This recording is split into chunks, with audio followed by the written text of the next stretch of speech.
გამარჯობათ. ექიმი და პროკურორი ძალიან გვანან ერთმანეთს. ორივე მათგანი ადამიანს პრობლემებზე ესაუბრება ხოლმე. მაგრამ პროკურორი იმიტომ რომ გაამწაროს, რაიმე ბრალეულობა უპოვოს ადამიანს და დასაჯოს. ექიმი კი იმიტომ რომ მოარჩინოს, ფეხზე დააყენოს, გაახაროს. ჩვენ სამღვდელოება ნამდვილად არა ვართ პროკურორები. მაგრამ ურთიერთობაში გაუგებრობას რას იწევს? მინდა აგიხსნათ. ადამმა 64-ში გადაწყვიტა, რომ თავისი ბედნიერი მომავალი, თავისი ცხოვრება დაეკავშირებინა ცოდვასთან. გადაწყვიტა, რომ ბოროტებით ყოფილიყო ბედნიერი. ჩვენ ვართ ადამის დევას დეფექტური შთამომავლობა და მათ შეცდომებს ვიმეორებთ. თითქოს თავისთავად მეორდება ეს ჩვენში.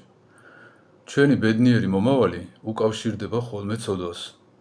ადამიანს რო უთხრა, რომ ვეღარასოდეს შესწოდავ, ეს აღიქმება როგორც სასიკვდილო განაჩენი.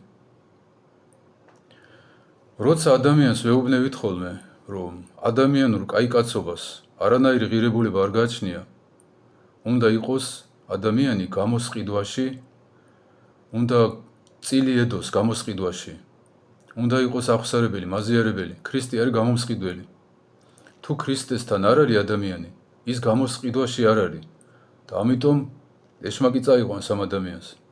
გონიათ ხოლმე, რომ ჩვენ შეურაცხყოფას ვაყენებთ და მათ ღირსებას აბუჩად ვიგდებთ. როცა ახალგაზრდებს ვეუბნებით, რომ ქუჩაში შიშველის სიარული ეს არის სირცხვილი, გონიათ ხოლმე, რომ მათ სილამაზეს შეურაცხყოფას ვაყენებთ და გონიათ ხოლმე, რომ მახინჯებს უწოდებთ. წარმოიდგინეთ, მათემატიკის მასწავლებელი, რომ არასწორად ასწავლიდეს. 2 × 2 = 15, 3 × 3 = 50. ამითი ნამდვილი მათემატიკა ხო არ შეიძლება. მახინჯი მაინც მახინჯი დარჩება, სულელი მაინც სულელი დარჩება. ადამიანი თავის ცხოვრებას ადამიანი შექმნილი იყო ბედნიერებისთვის. სულიწმინდის მადლი დაკარგა, ბედნიერება წაერთვა და გადაწყვიტა, რომ მიწიური ცხოვრებით გაიბედნიეროს თავი. ჭამით, სმით, გართობით.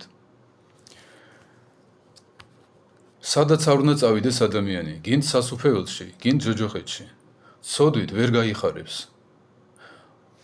ამიტომ არსად არაპირებს ხოლმე წასვლას. სულ აქ უნდა იყოს და სულ უნდას ცოდოს. როცა ოჯახებში შევდივარ ხოლმე, მიყვებიან ისეთ რამეს, რასაც ხებს არ მოუყვებიან. მაგალითად, ერთი ასაკოვანი ქალბატონი მომიყვა, როგორ მიადგა 3 შავი კაცი რკინის კეტებით და როგორ სცემეს ღამეთ საკუთარ სახლში, დაკეტილ ოთახში. ესენი არ იყვნენ ადამიანები. მეორე მიყვებოდა, როგორ დასცინოდა საწოლზე ჩამომჯდარი რაღაც იისფერი ჯუჯა. ახალგაზრდა მამაკაცი მომიყვა, მონასტერში მიდიოდა ფეხით, ტყეში და როგორ შეხვდა გზაზე 5 მეტრიანი ძაღლი. ესეც რა თქმა უნდა არ იყო ძაღლი. ახალგაზრდა 20 წლის გოგონა მომიყვა, მონასტერში იყო წასული, ღამითო გამაღვიძაო ყვირილმაო. გამოვარდი გარეთ, რა ხდება? ისეთი ხმა იყო, თითქოს ადამიანს ნაწილებად ჭრიან. ხედავ 3 მეტრიანი კაცი დგა, ღორის თავი ადგა და ქალის ხმაზე ყვირის.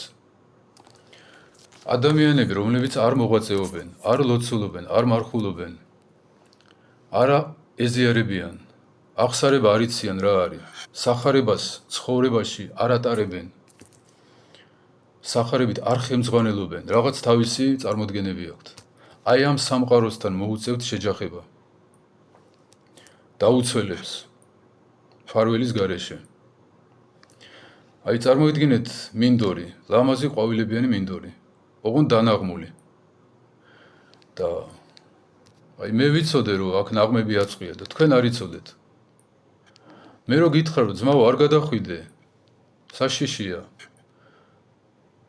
და შენ რო ფიქრობდე, რომ ესე იგი მე ცხოვრებას გართმევ, რომ რა ლამაზი მინდორია, მშვენიერი ბურთია და ესე იგი თამაშის ნებას არ მაძლევს. ჩვენ ვერ გიმეტებთ ხოლმე იმისთვის, რაც ელოდება მოუმზადებელ ადამიანს, უახსარებო, უზიარებელ ადამიანს და ამას ადამიანები აღიქვამენ ხოლმე როგორც თავისუფლების და ღირსების შეურაცხყოფას.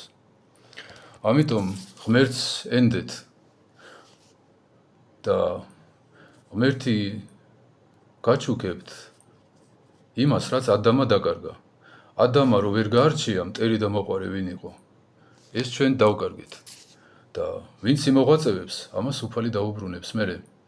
და ჩვენ დავინახავთ მერე, ვინ არის ჩვენი ნამდვილი მტერი და ვინ არის ნამდვილი მოყვარე. ღმერთმა გაგახაროთ.